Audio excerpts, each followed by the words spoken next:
Hey, I'm Felissa Rose, and you're watching Keto and Crime. How did someone go so wrong? What you're seeing is footage of a 1971 People's Temple meeting, probably in San Francisco, where the Reverend Jim Jones is about to speak. The phenomenon of the People's Temple and Jim Jones himself is one that is still debated among scholars and psychological experts. Why? Because how did someone that started out with such great intentions go so wrong? Jim Jones was a pioneer in progressive policies to help those that he considered less fortunate, a pioneer of the civil rights movement. How did somebody that started out with genuine intentions of helping others end up causing the murder of almost 1,000 people, if not more? We probably will never know.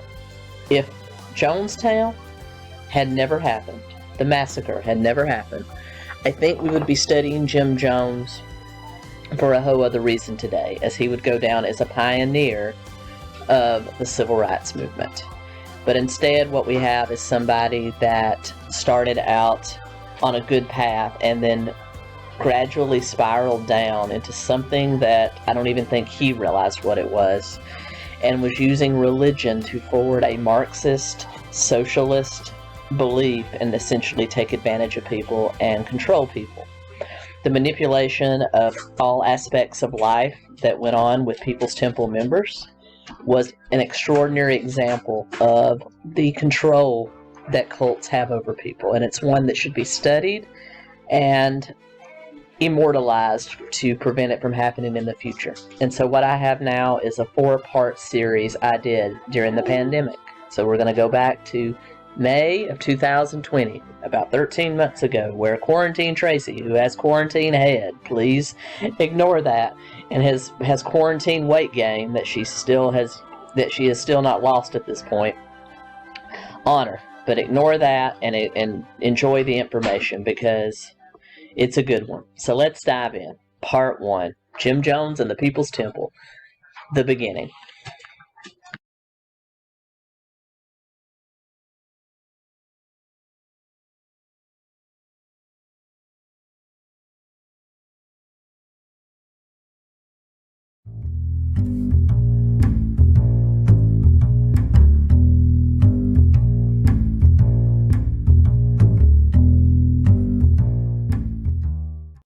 Hey everyone, welcome to Thought Crime and Keto and Crime. Look at her hair. My God, do you need money to get it cut?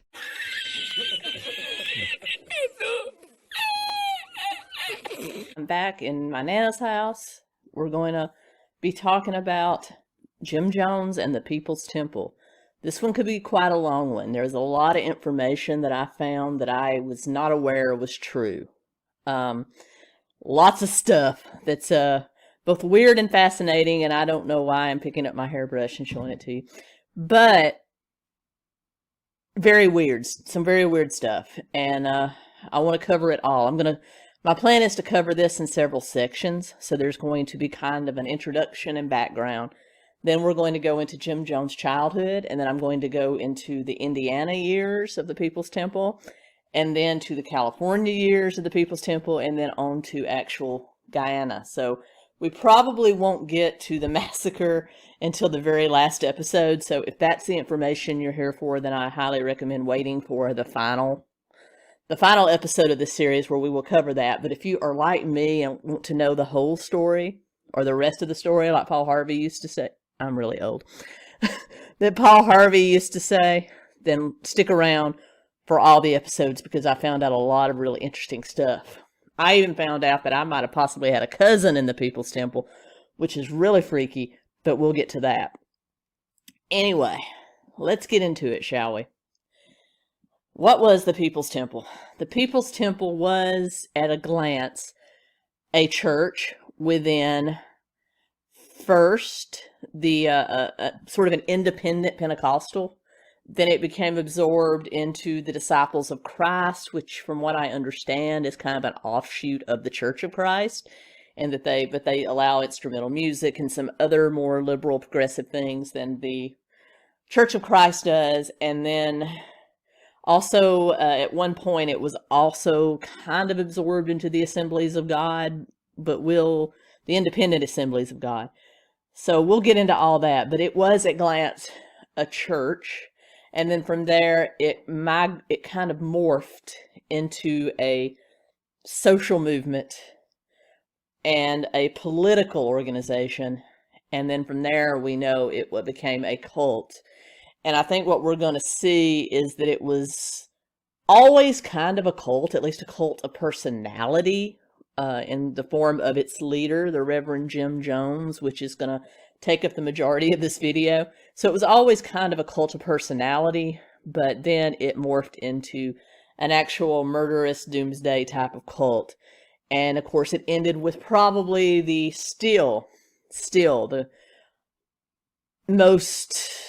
biggest mass suicide on record.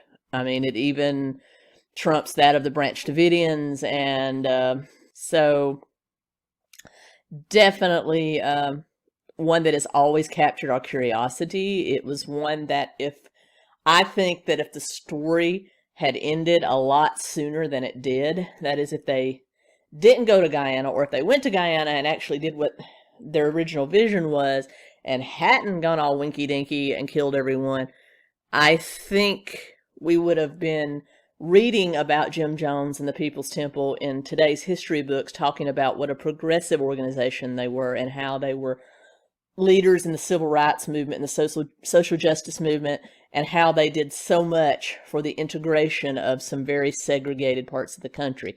So I wish it had stopped there. I wish I wasn't even having to make this video, but that's not what happened. So let's get into it. And to start with the People's Temple, we have to start with the birth of its leader. James Jones was born May 13th, 1931 in Crete, Indiana. He was the daughter of Lynetta Jones and James Thurman Jones.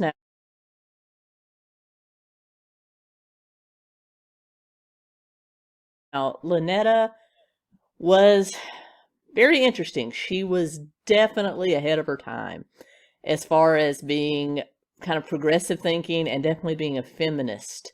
We're talking about right in the middle of the Depression era that she kind of grew up and came of age. So it was definitely culturally proper for a young woman to only seek out marriage and family. So definitely more culturally acceptable for a woman to seek out marriage and family. Not that there's anything wrong with that. I think however way you want to go is fine.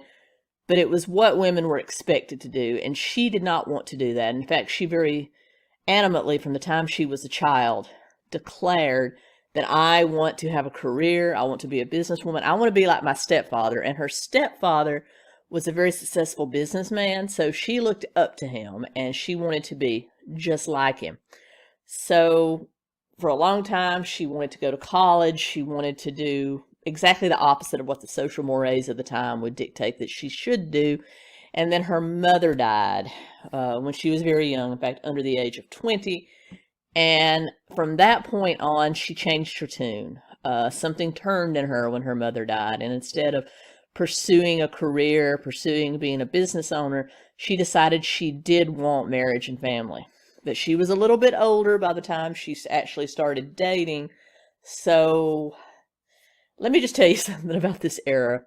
My grandmother got married, and not the grandmother here, but my other grandmother got married during this same time frame that when Lynetta would have been. She was 13. So there was nothing unusual or wrong about people wedding very, very preteen-esque. Not saying that's okay. I'm just saying it was a historical fact, both men and women.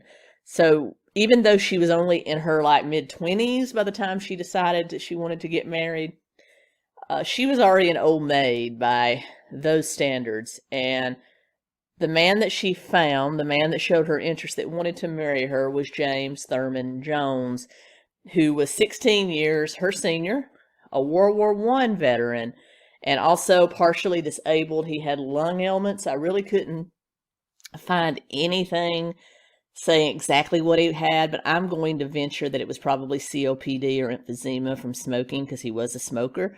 So I'm going to venture to say it was that. He drew a very small pension from the Army, very small, and attempted to make it as a farmer in the Crete, Indiana area. And that's where he and Lynetta got married and attempted to make it as a farmer. But again, right in the middle of the Depression era. So think of the movie of Mice and Men, you know, the Dust Bowl. Even though it was Indiana, not Oklahoma, you were still in that same breadbasket of America area. And of course, the farm failed. It was, you know, Lynetta had to pitch in and help because he did have a lung condition, and also he had a little bit of lazy. We're going to get to that. And the farm failed. And so they decided to move to nearby Lynn, Indiana. That was a town of about 1,000 people, but it was a, you know, incorporated township, so there were more jobs there. So that's where they moved after their farm failed. And a lot of farmers were moving out of farming into the cities at this time because they, in quite honesty, couldn't make a living farming because everything from the commodities market to everything had bottomed out. So it was very difficult to make a living as a farmer at this time, and a lot of them got foreclosed on. So, moved to Lynn, Indiana, and this is where Jim Jones grew up.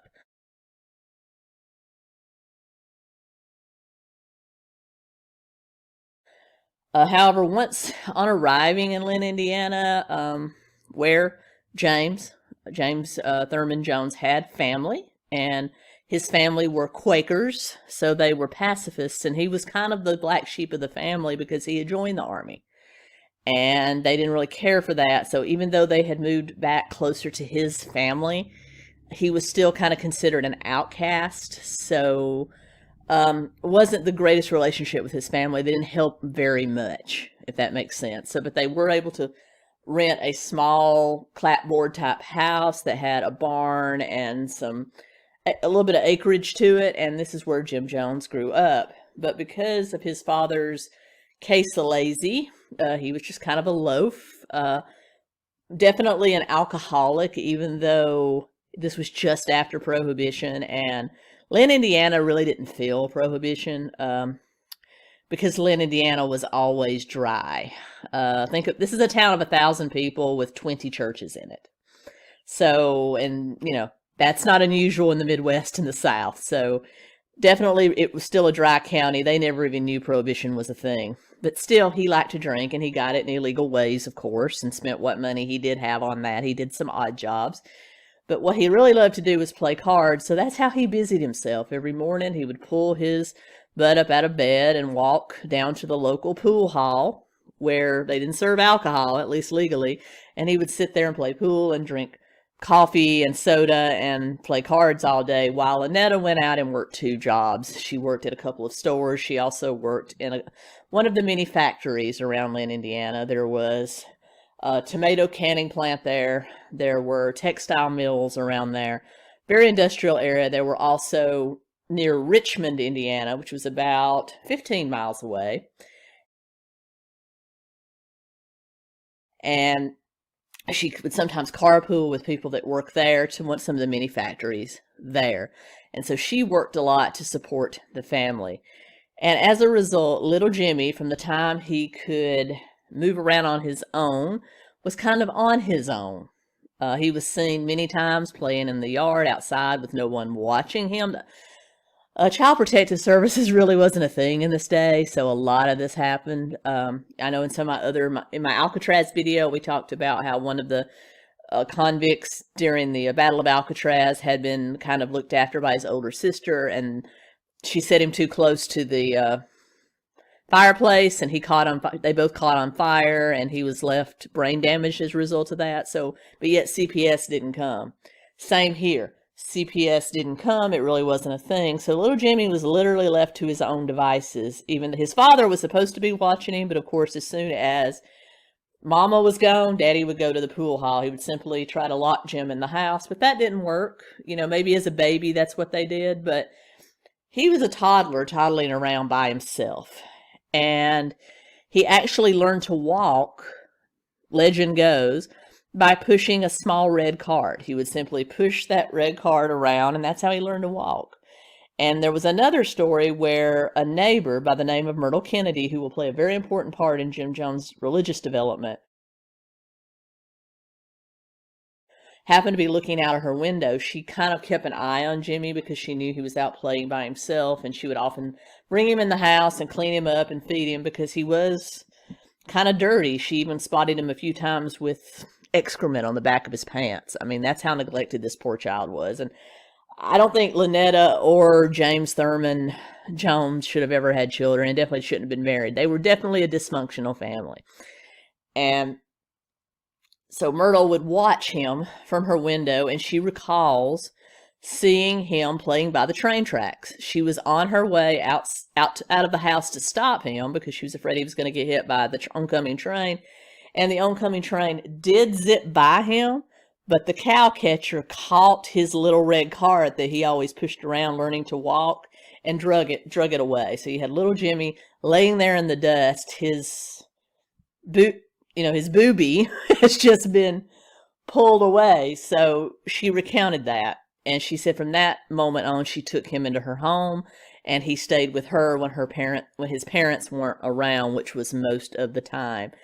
And Jimmy was exposed to Myrtle Kennedy's very extensive beliefs in religion. She was an avid believer of the Bible, a true fundamentalist. She actually exposed him to the Nazarene religion, which is just a mainstream type of Christianity, nothing wild. And that's where she took Jimmy to church with her, and Jimmy started to really get into the Bible. He learned to read from a very young age because of Mrs. Kennedy. She would give him all kinds of books to read, and so he grew up reading the Bible. He read a lot of the classic literature, what was written at that time. And as he got older, always very advanced for his age, he started reading the works of Karl Marx, Stalin, Lenin, Gandhi, and even read Mein Kampf by Adolf Hitler. He's often been quoted as saying he admired the social order of the Third Reich, but did not care for their worldview or the way they treated people, their human rights. But he did admire the order that came during the Third Reich and in Stalinist Russia. Not that he cared for their brutality, but that he admired the order and the way that everybody supposedly had everything that they needed. So little Jimmy grew up from a long time reading all kinds of stuff and getting very interested in the economic theory of socialism and communism, which will play a heavy part in his later life. Also, Jimmy was an avid lover of animals. If a stray needed a home, he would pick it up. Dogs, cats, goats.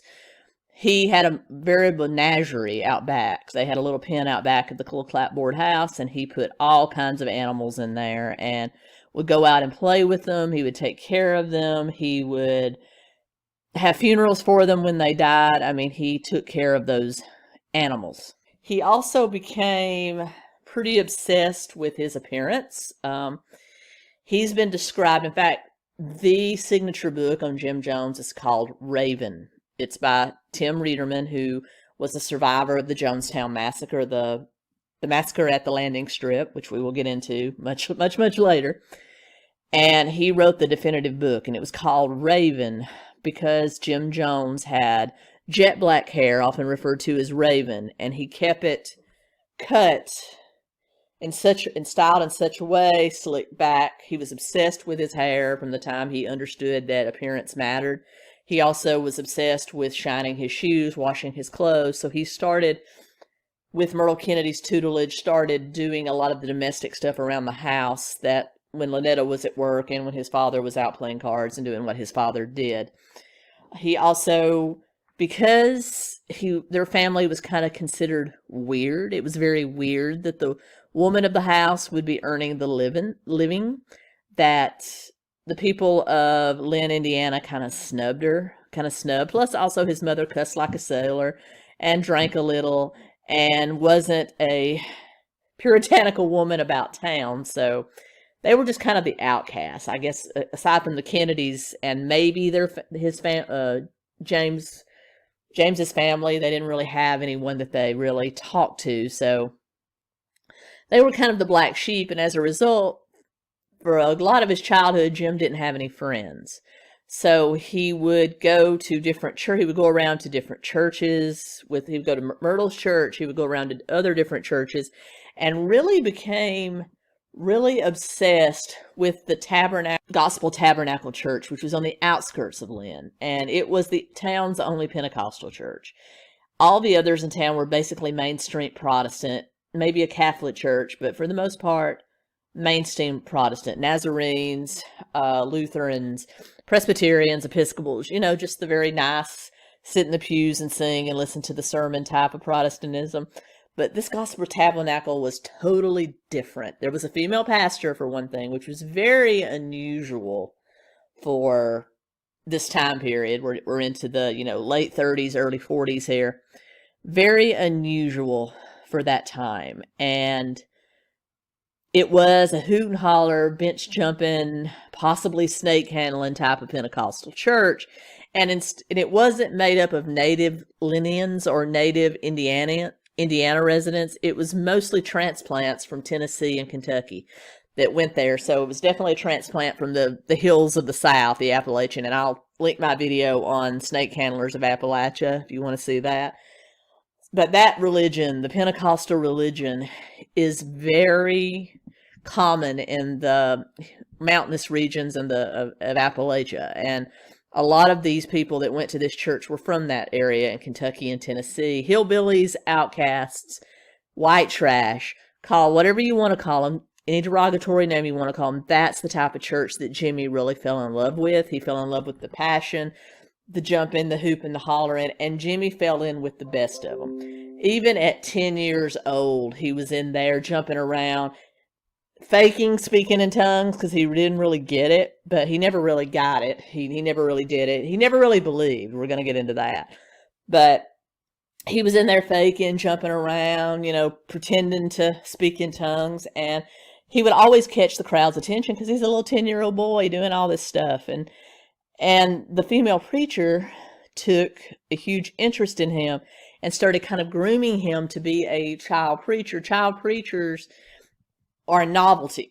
There's tons of documentaries out there about children that have been forced into being ministers by their parents, and they just have them put on a performance and they make lots of money. Lots of them. Just Google it. Child preachers. All kinds out there. And it's actually the backstory. If you're a horror fan like me and you like the Children of the Corn series, that's actually Isaac, the creepy kid. That's his backstory. He was forced into being a child preacher and was even fed quicksilver to stun his growth so that he would always be a child preacher. Honestly, Jim Jones' beginning was stuff out of a horror film. I kid you not. But anyway, she was grooming him to be a child preacher and kind of trotting him out at services. Well, both Mrs. Kennedy and his mother, Lynetta, got wind of this.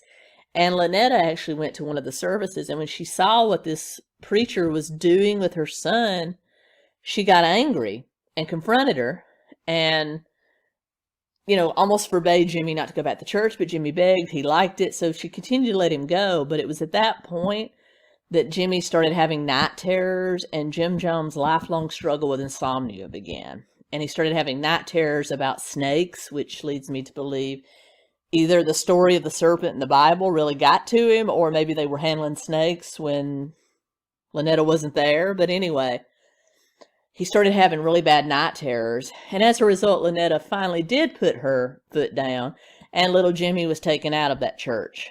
So he had to busy himself making his own church, and he absolutely did. But eventually, Jimmy did go to school, and he started having actually decent luck finding friends.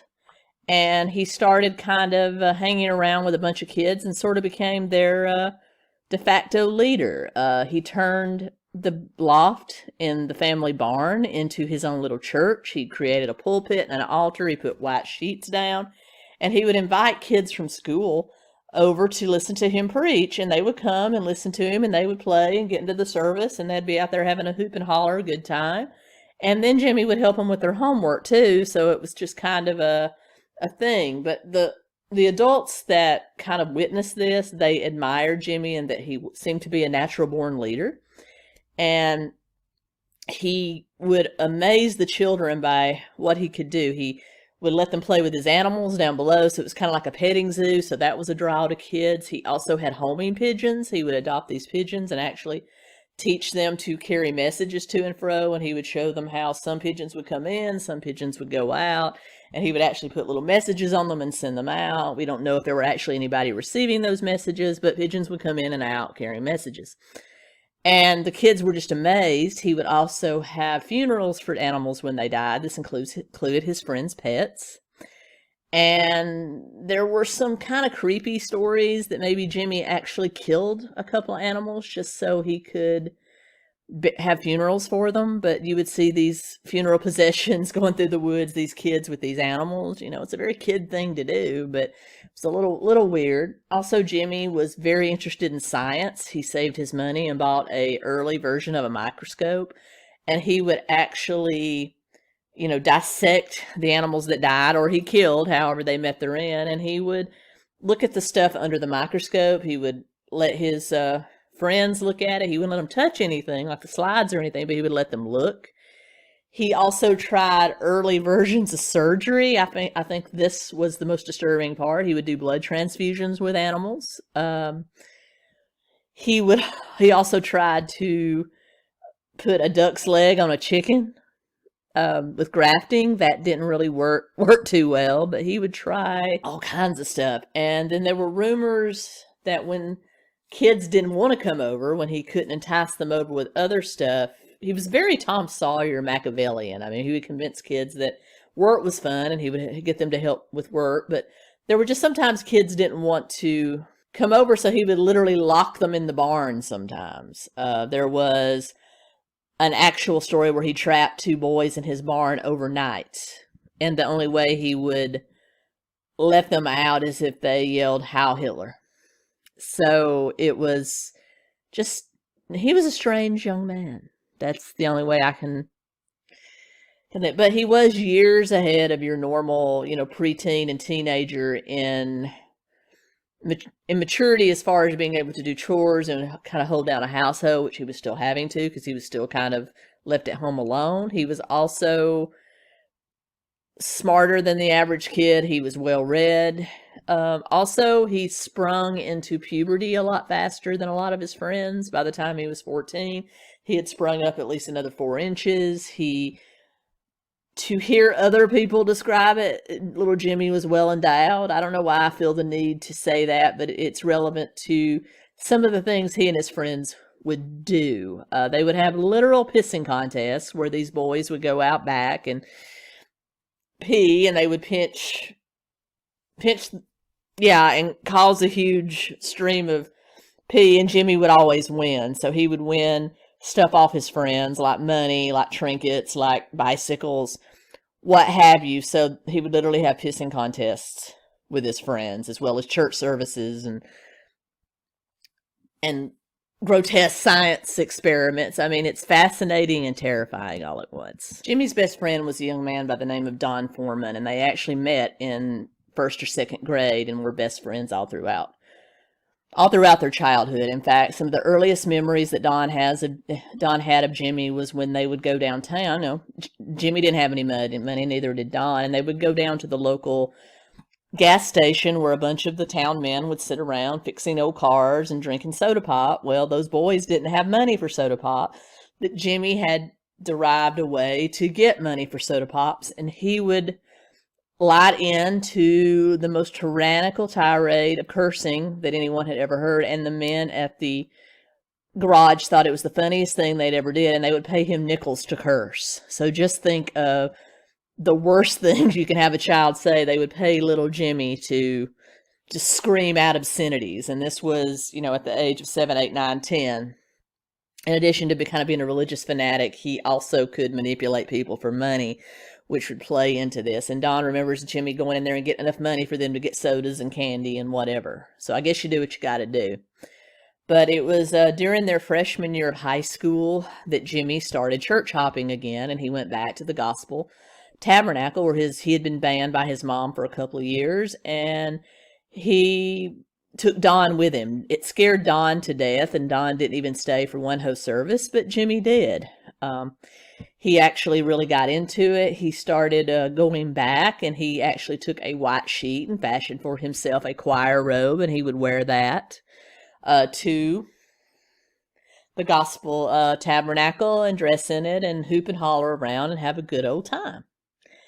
And people just thought it was strange. They would see this kid walking along in a white sheet, and Jimmy also about this time started street preaching.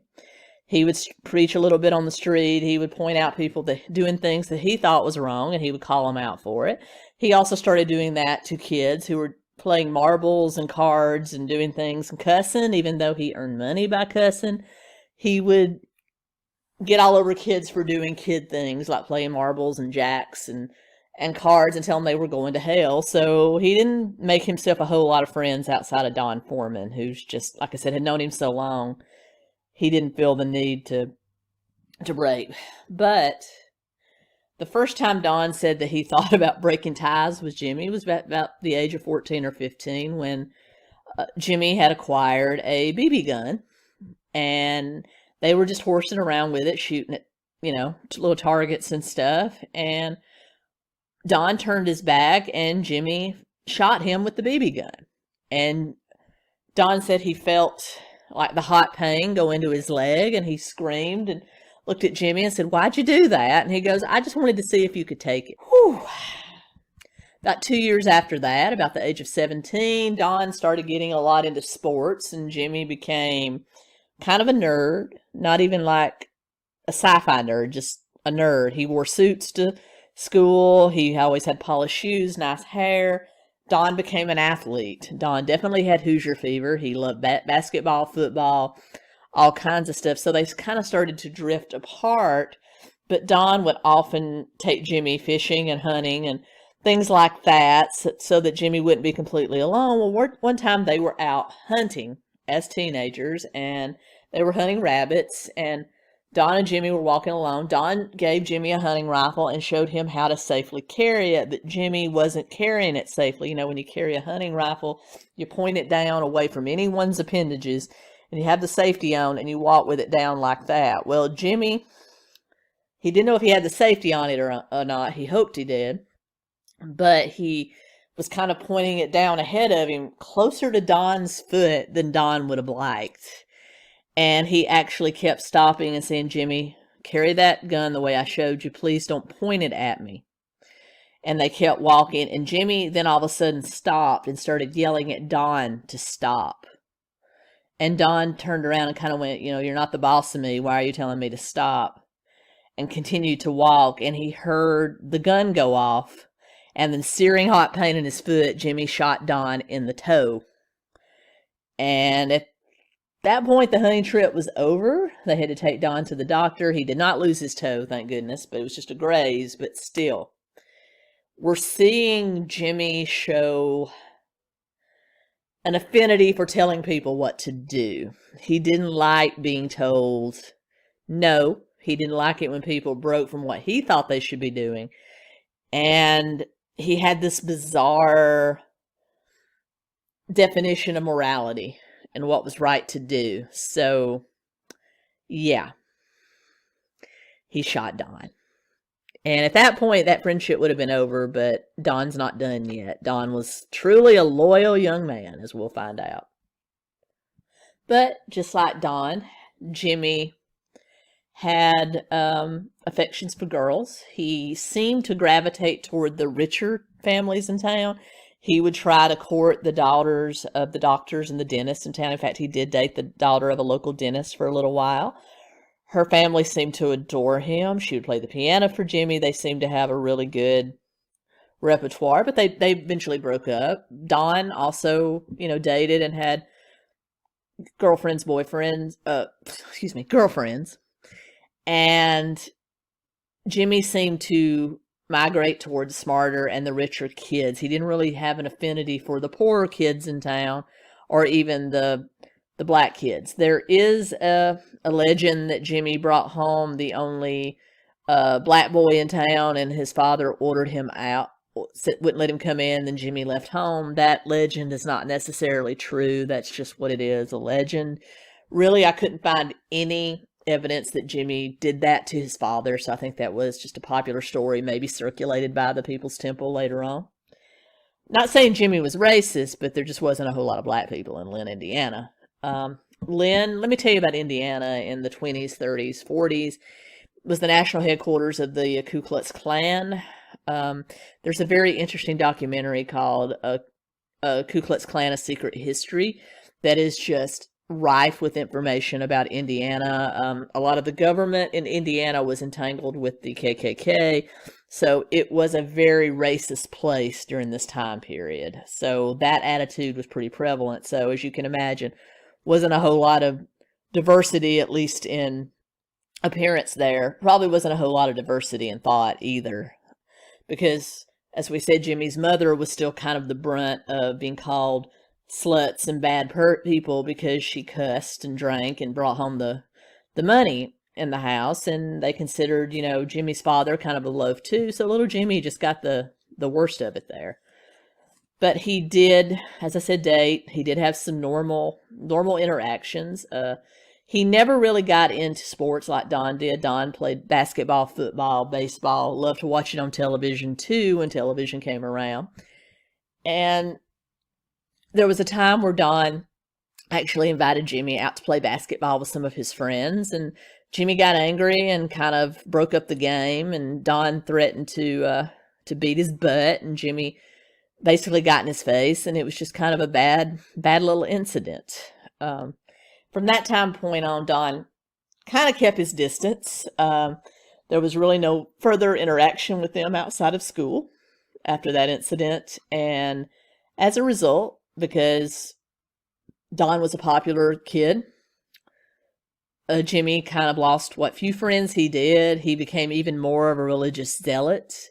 He, as I said, preached to the kids about no drinking, cards playing, how sports was the gateway to violence and the devil and all this stuff. Also, we're talking 1948, 49. Jimmy's parents split up. Lynetta could not take what we believe was probably emotional, even some physical abuse by Jimmy's father, and they left and moved to the city of Richmond, Indiana, which was a much bigger city with a lot more jobs, you know, easier to find a place to live, that sort of thing, a little more diversity, that sort of thing. And before he left, Jimmy wanted to try to say goodbye to his friend Don. So he invited Don over for supper, and Don rode over on his black Harley Davidson that he had just bought, and Jimmy didn't like the fact that he had a black Harley Davidson. He thought it was the road to the devil and very dangerous, and that Don would die on it. And so he invited Don over, and the two had a very nice conversation. It was time for Don to leave, so he got up to leave, and Jimmy ran after him and said, "Don, don't leave. Let's talk. I'm going to talk to you about that motorcycle. I'm scared that you're going to get hurt." And Don says, "Jimmy, don't worry about me. You do good in Richmond. We'll see each other later," kind of thing. And Don started to leave. And Jimmy said, "No, Don, don't go hang out some more." And Don says, "I don't want to hang out anymore. I got to go home." And Jimmy ran after him and ordered him to stop. And Don turned around and said, "What?" And when he turned around, Jimmy had gotten his father's pistol and was holding it just like that on Don and said, "Don't leave." And Don says, "Jimmy, put that down. You're going to hurt somebody with that." And he goes, "If you try to leave, I will shoot you." Well, Don thought he was kidding, and he turned to walk toward his motorcycle, and a shot rang out, and it struck a tree just a couple of feet from Don. Don looked around and realized that Jimmy had not only shot, but he was preparing to shoot again, so he ran into the forest area there next to where the Joneses lived, and kind of stayed hidden until Jimmy disappeared, in which he came back out, jumped on his motorcycle, and went home. And you're probably thinking that's the end of Don and Jimmy's friendship. No. Don. If only I could go back in time and tell you about around the BB incident to be done with Jimmy, but no. So Don goes home. He doesn't tell his parents. That was another thing Don did. He would cover for Jimmy. Even when Jimmy shot him out hunting, Don told his parents that it was an accident. So Jimmy never really got in trouble for any of this. And I think that led into his later on thinking that he was above reproach. So parents divorced. He and his mother moved to Richmond. Jimmy's about 16, 17 at this time. And Jimmy starts working at the hospital there in Richmond as an orderly, in addition to going to the Richmond High School. He would also kept on preaching. He would go to different churches in Richmond. He also started street preaching for money. He would put a blanket down and stand on the streets of Richmond in, poorer neighborhoods, and realized that perhaps African Americans were a little more receptive to street preachers than, richer whites were. So he would go to these neighborhoods and they would actually pitch him nickels and pennies while he was preaching. And he learned that he could draw a crowd that way, in addition to working at the hospital for money to save for college, because he had decided he wanted to be a lawyer and was studying for that. So also, Jimmy admitted around this time that he didn't really believe in a God at all.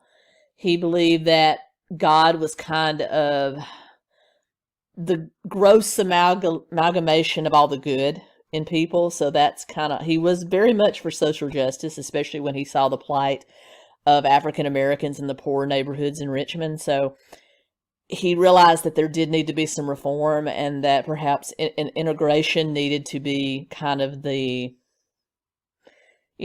norm of the day. But there was a hard road, and he decided that perhaps he could get into law and help make that a reality. But he also realized that he could easily manipulate people in poorer neighborhoods by use of the term God. So even though he didn't believe in God, he knew that preaching and giving off the personification of a preacher with a social justice message could get him a long way in certain circles.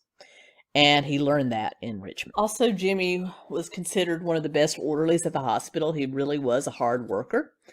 And while there, he met a young nursing student by the name of Marcy Baldwin.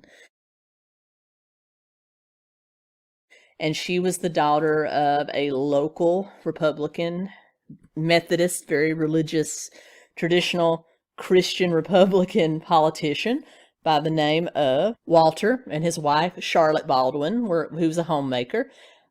Marcylin also had two sisters, Eloise and Sharon. Now, Sharon, when Jimmy first started seeing Marcylin, he would go over and meet her family. They got along tremendously. Now, Marcylin was about 4 years older than Jim.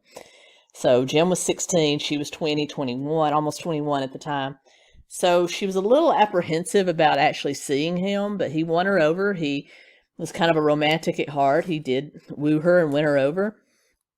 And she said that she would actually tell her roommate in nursing school, whose name was Evelyn Ebler, that she was falling in love with Jimmy because of his heart and the way that he wanted to help people, and that she had to help him remove the body of a deceased pregnant woman who had died of trichinosis, which is a disease you get from eating raw meat, particularly pork. It's kind of nasty. And that the empathy he showed for her and for the family made her absolutely fall in love with him. So she started taking him home to meet her family, and Walter and Charlotte liked him. They invited him there for Christmas. He saw the Christmas tree. He had never seen a Christmas tree really before in a home because his family didn't really do anything for the holidays. And he did come off as kind of snide when he started kind of chastising the Baldwins about adultery instead of keeping Christmas about God, even though he didn't really believe in God. But he was trying to put on a good front. And Marcylin actually apologized to her family, but they liked him. They said, "Oh, it's fine, it's fine." But her younger sister, Sharon had caught rheumatic fever, and actually as a result was partially crippled as a result. She had to spend a lot of, her legs were weakened, so she had to spend a lot of time in wheelchairs and on crutches, and Jimmy kind of became a surrogate older brother for her. And as a result, that made Marcelin really love Jimmy even more. In the meantime, good old Don Foreman comes over from Lynn at the request of Jim. Don's looking for work, and Jim actually gets him a job at the hospital with him as an orderly, and volunteers to train his friend. While training his friend, he makes him do the most disgusting jobs you can imagine, and also plays a whole lot of jokes on Don, and other people.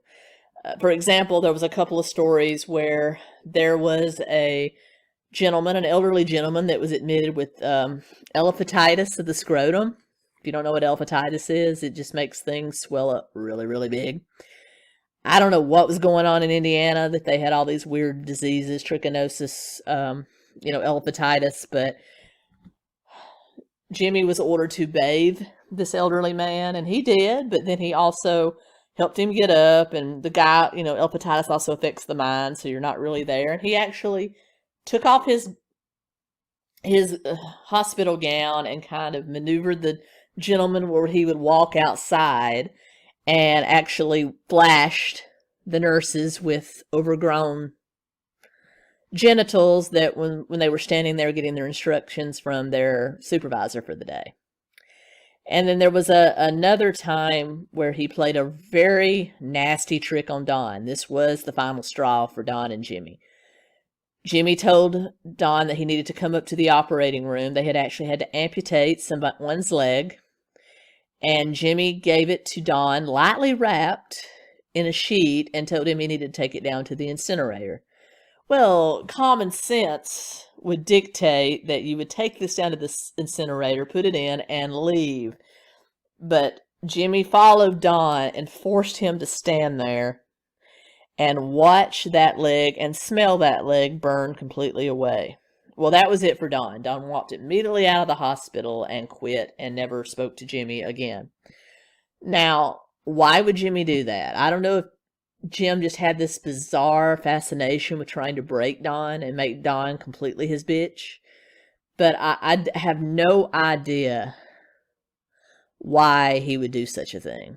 But anyway, so Don's gone finally. Marcelin is working. She's a very kind person too. In fact, as a nursing student, they had dorms near the hospital. She lived there with her friend Evelyn, and Jim would let Evelyn go on dates with them. They had a really good relationship, as well as a good relationship with her family. And Marcelin, when she got her first stipend as a nurse, they got a monthly stipend when they were nursing students. She used it to buy her mom a coat because her mom needed a coat. And she also would donate it every other month to the charities for the poor around town. So Marcelin was a really good person. Now we're approaching 1948, 49-ish, and Jim graduated high school early because of his excellent academic record. And his plan was to go major in social studies type subjects and go into law and do some humanitarian work for the poor. And Marcelin really believed in that. She really ate that up. But she was still a little skeptical about a long-term relationship with him because of the difference in their age. But as I said, Jimmy had befriended her younger sister and was also very kind to Grandma Lamb, who was her mom's mother, who'd come to live with them. And as a result, she realized he's a good guy. So I'm going to stick with him. And they continued to date. Jimmy did move to Bloomington right after he graduated and started at Indiana University as a freshman. As soon as he got there, though, he got off onto a bad footing with his roommate. He walked in. His roommate had already been there a year. His roommate was a sophomore and had always had the bottom bunk. And Jimmy took the bottom bunk because when he got to the university, he had to get a typhus vaccination, and it made him ill. He was one of the few people that do get sick after a vaccination. And As a result, because he was so sick, he kind of took the bottom bunk and told his roommate he couldn't climb up there. Well, his roommate believed it and said, okay, well, we'll switch when you're feeling better. But even after he was better, Jimmy wouldn't leave the bottom bunk, and his roommate called him on it, and Jimmy said, well, I'm afraid of heights. Can't I just keep the bottom bunk? And so he kind of manipulated, again, his roommate into letting him have the bunk that he wanted. Okay, no big deal. Also, Jimmy would kind of brag to his roommate, whose name was Ken, would kind of brag to his roommate about all these sexual escapades he had had, and that he had lost his virginity early and stuff like that. Ken wasn't quite buying it, but, he listened to kind of humor him. And Jim was always kind of weird, though. Ken didn't really know what to think of it. And finally, one night, I guess Jim decided he wanted to manipulate Ken right out of the room so he could have his own room. Ken woke up late at night one night and felt a huge searing pain in the middle of his back. And he thought he was having some kind of spasm, and then he realized there was something sharp coming through the mattress into his back. And he rolled over and realized that Jim Jones, on the bottom bunk, was pushing a hat pin straight up through the mattress into his back, stabbing him, and seemed to be in some kind of trance while he was doing it. So, as you can think, Ken didn't sleep much more that night. He actually went and reported him to the housing director and got switched to another dorm, and Jim had his own room. So, yeah. He would go back to Richmond almost every single weekend to visit Marceline, or Marceline would come over to visit him. He did propose to her on one of these weekends, and she said yes. So, June 12th, 1949, Marceline married Jim Jones at Trinity Methodist Church in Richmond, Indiana. It was a double wedding. Her sister Eloise, who was 19, was marrying a man by the name of Dale Kingman. Sharon was the flower girl, and Evelyn was the maid of honor. And Jim was really happy because there was a lot of high-level politicians there from town, the mayor, the city council, because you remember her father was in city government and was a very successful Republican politician. So he drew a big crowd, and Jim got to know a lot of very prominent people. Now, Jim was only 18 at the time, and everybody was really concerned about the marriage, because even at the wedding, Jim kind of made a spectacle.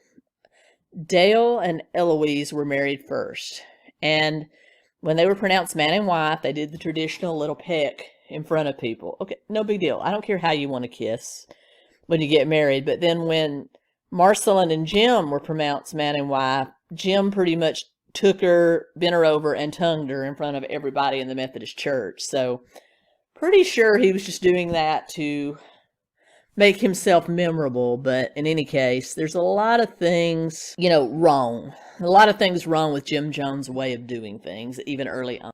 He also kind of began torturing her younger sister, Sharon. Remember, Sharon's on crutches in a wheelchair. He started talking to her about actually being an atheist and that he was just pretending to be a Christian because it was a good way to get into, social reform and stuff like that. And that from what he had seen in the hospital, he described a lot of really grotesque things he had seen at the hospital, that he knew there could not be a merciful God that would allow any of that to happen. He was telling this to a young 15-year-old girl in a wheelchair. And Sharon actually became kind of scared of Jim. So she started kind of backing up a little bit. And I don't know why Jim was using this young 15-year-old girl as a confidant. Maybe because he was technically closer to her in age than he was to his new wife. And maybe he knew Marceline, who was kind of a spitfire herself, would call him on it. So Marceline and Jim married. They moved to Bloomington so that he can continue his education, and they end up living in a trailer on the outskirts of Bloomington while Marceline works several jobs, so does Jim. And among these odd jobs, Marceline would work some as a nurse. She would also work in a diner. Jim would work in a diner. Jim would work, it was kind of a janitor sort of situation, but he also got a job as a nude model at Indiana University. I thought that was pretty interesting.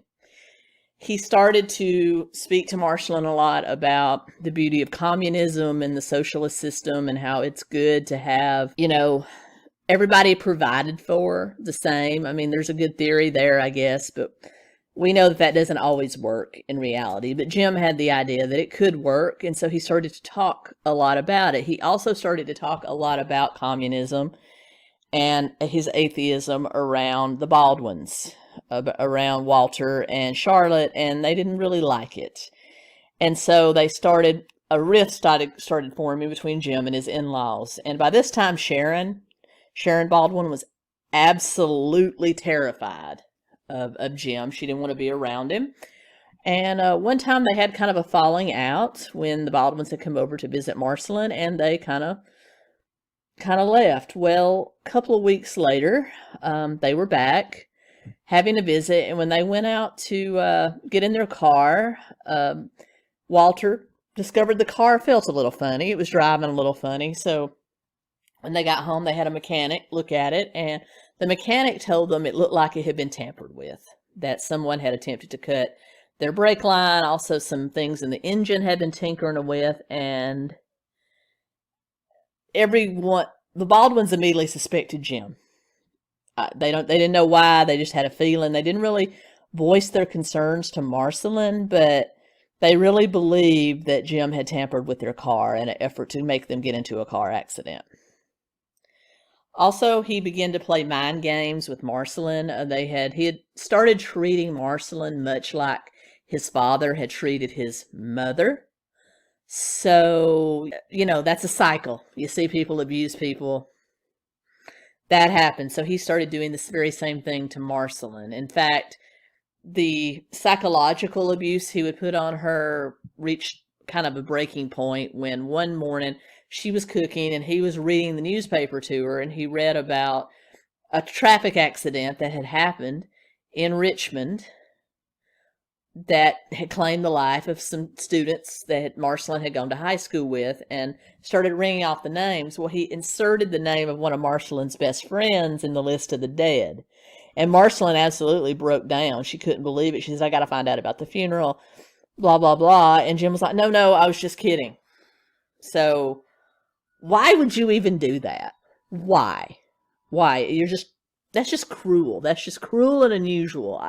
It gets more and more bizarre. Jim has kind of become disenfranchised with Indiana University in Bloomington. He wants to move to Indianapolis because his street preaching has kind of reached a crescent, he thinks, in Bloomington. So he thinks he would have a much better opportunity to get into a church and do everything that he wanted to do in Indianapolis. So they decided they would move there, and he would attend the Indiana University campus at Indianapolis. In the meantime, one of Marcelin's cousins by the name of Ronnie Baldwin, his mother, he didn't have much of a father to speak of, and his mother got very sick. And so you had this young man that was just kind of couch surfing among relatives. So Jim and Marcelin decided, we'll take him to Indianapolis with us. We'll just kind of adopt him and raise him. And Marcelin was thrilled because Marcelin wanted to be a mother more than anything. So here was this young boy named Ronnie Baldwin that she could kind of take care of as if he was her own son. So they kind of took him to raise in 1951, and he moved to Indianapolis with him. Jim was finishing up his social science and humanities degree at Indiana University in Indianapolis. They moved into an apartment, and they all worked at a diner that was nearby their apartment. But Jim continued to do his thing about picking up every stray animal that he ever came across. They had dogs, cats, chickens, and even a monkey, a pet capuchin monkey, in this apartment. And their neighbors started to complain, so the landlord evicted them. And they ended up moving to a house after they found the monkey dead. Somebody was out to get them and their monkey, and they poisoned this poor monkey. I've read that it was an actual chimpanzee, an ape. I've also read it was a capuchin monkey. We're going to go with monkey because I really hope he didn't actually have a chimp. Because if a chimps can be deadly when they get to be like grown, so I'm hoping he didn't do that. So we're going to go with monkey. But the chimp or the capuchin monkey was poisoned by a neighbor, and that was the last straw. Landlord evicted them. They moved to a house, and they bought another capuchin monkey. Well, they were still working a lot of jobs. They worked at the same diner. They worked a lot of odd jobs. They spoiled Ronnie rotten. Ronnie got tap dance lessons. Ronnie got put in every little league sport that he could possibly want. He got new clothes. He was loving life, but Jim and Marcelin would go without so that Ronnie could have. And they also expected him to take care of the animals. Well, Ronnie actually wasn't much of an animal person, so he didn't like doing it. He did it kind of begrudgingly, but they would punish him when he didn't do it correctly, and he would tell them, I really don't like these animals. They scare me. I don't want to be around them. And as a result, Jim trained the new capuchin monkey to attack people, and to specifically attack Ronnie. And he used that monkey to terrorize his young adopted son to death. One time the monkey actually got out. It went into a kitchen in the next house, just actually ransacked this lady's kitchen, jumped back out the window, kind of went crazy in the neighborhood. They had to call the fire department to come get this monkey, and they finally knocked it out of a tree with a hose. And Jim thought it was hilarious and laughed about it for a week, while Marcelin and Ronnie were absolutely petrified and terrified about it. And he continued to force Ronnie to take care of this monkey, even though it was trained to attack him. Another example of the psychological torment he put on his family was they took a trip to a lake one summer, and he forced Ronnie out of the boat and gave him a kind of a line to hold, and he drug Ronnie behind the boat for a couple of miles until a park ranger saw them and put a stop to it. So I have no idea why he felt the need to terrorize this poor boy, but I think this plays into his obsession with fully breaking somebody down. I mean, this is sadistic stuff, but this was young Jim Jones. I mean, at the time, he's 20 years old. We're at 1951, 1952. He's 21 years old. And this stuff kept getting worse and worse as Jim got older. And finally, the breaking point, I think, for Ronnie was a trip to Niagara Falls that they took, where he forced Ronnie to wade out into the falls, holding on to a line, and told him to trust him. And he actually forced this boy to wade out into the rapids. I mean, he did pull him back, just like he said he would do, but Ronnie was petrified. They also kind of pushed upon Ronnie the importance of having black friends, and he wanted him to understand that not everybody had what they considered white privilege at the time, and to have black friends, to learn the plight of people that were less fortunate of you. So they encouraged him to have black friends. Also, Jim actually returned to a more normalistic church. They decided to go to a Methodist church where they heard about the Methodist Social Creed, which came out about 1952. And it was basically kind of a push for social justice within the Methodist church. They talked about equality and how all people are created equal. You can definitely find it on the internet. I did, but it's a very nice, well-written document. And because of that, Jim was back to thinking, okay, maybe instead of staying more, interdenominational, street preacher type, I could use a more mainstream religion like Methodism to push my social agenda and to forward my communistic aspirations. I could use the church. So after that, he decided to actually, instead of going to law school after he finished his degree, he decided to, which he didn't actually finish at Indiana University. He had transferred to a smaller college called Butler and did graduate there.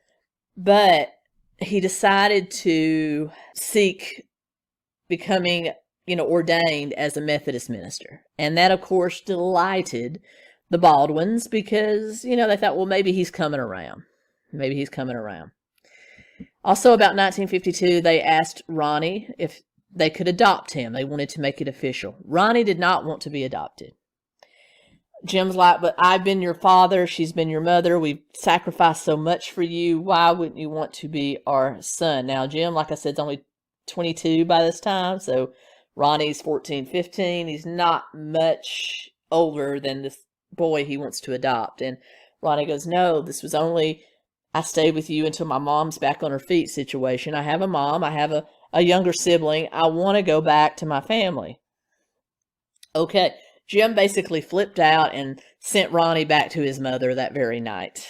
They would also go see Ronnie when they would go back to Richmond to visit Marcelin's family, and they would try to entice him to come back to Indianapolis and be their son. He didn't want any part of it.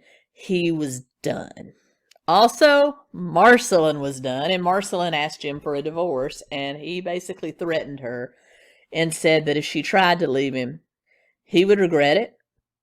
She told him a second time she wanted a divorce, and he threatened to kill himself if she tried to leave. Well, that tugged at Marcelin's heartstrings. She couldn't take it, so she stayed. Even though every sensible cell in her body was screaming, this man is crazy. I need to get the hell out of here. She stayed. Okay. Now we're kind of leaving Jim Jones, the youngster. He's finished college, and now we're going into the rise of the People's Temple in Indiana, in Indianapolis, Indiana. So Jim Jones is now very obsessed with the Methodist social motto, so the social creed. So he decides this is going to be his new model. So we're about to see the rise of what would become the People's Temple and the first stage of its development in Indianapolis, Indiana. And so with that, I'm going to end part 1. We've covered all of Jim Jones' childhood and college years. Now we're going to cover the church in Indiana next time. So I will see you very soon. If you want to subscribe to the channel, please do. Like, comment, share, subscribe. If you want to support the channel, I've got links below. I've also got a Patreon. I'll put that link up here. Really appreciate it. I'm enjoying these longer videos. I hope you are too. And I'll be back with you really soon. Thanks a lot. Until next time. Keto Comic. Out.